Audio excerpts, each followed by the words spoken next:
I'm Allison Schilling, the Senior Programs Officer at the Concord Museum.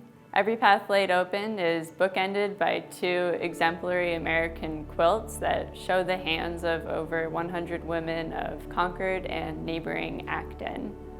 The quilt behind me was made during the heyday of quilt making in the 19th century. It was a time when quilts started becoming this publicly recognized visual thing. We weren't calling them art, but communities started recognizing the skill and creativity that went into their creations. This quilt was given to Rebecca Brooks and Concord farmer Joseph Allen Smith to honor their marriage in 1849.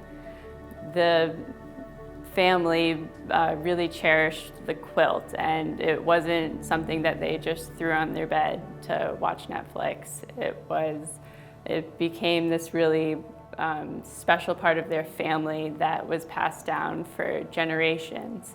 Before, in the 1960s, it was given to the museum, which was a time when quilt making and women's work were really being revitalized and honored again. So we're very lucky that the quilt was given to us, and now we're able to continue to preserve it and show it in exhibits like this. The Concord Museum has over a dozen quilts in its collection, many of which were made by and express the voice of individual artists. This quilt and the next one we're going to see are outliers to that. They're made by many women. Additionally, they stitch together the private domestic life of a person as well as the public sphere. So this quilt is called a friendship quilt or an album quilt. It's made up of 80 squares made by many different women in Concord and neighboring Acton. It's signed by 96 people, and they're all wishing Rebecca Brooks well wishes on the next chapter of her life. Many people just sign their name, but there are also poems and messages and little drawings included in the quilt's design.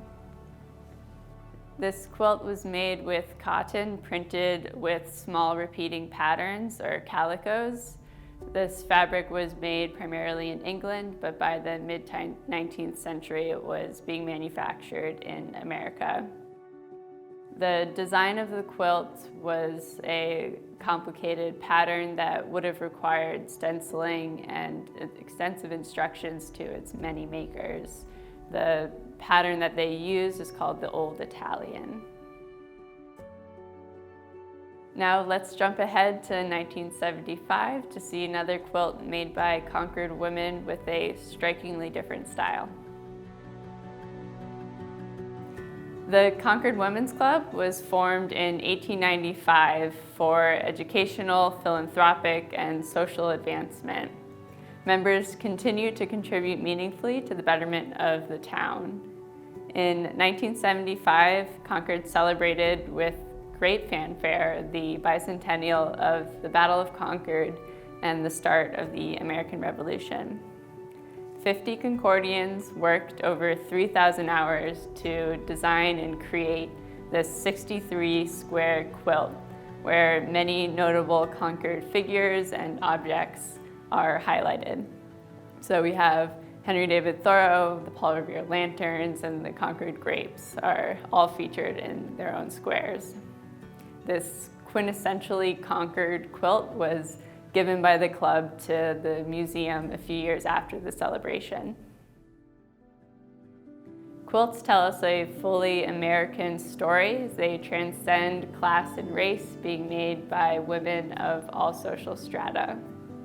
Primarily an intimate textile of the home, artists use this fundamentally female medium to convey complex ideas and themes in artwork that often enters the public sphere, as we saw with the friendship quilt and the bicentennial quilt here.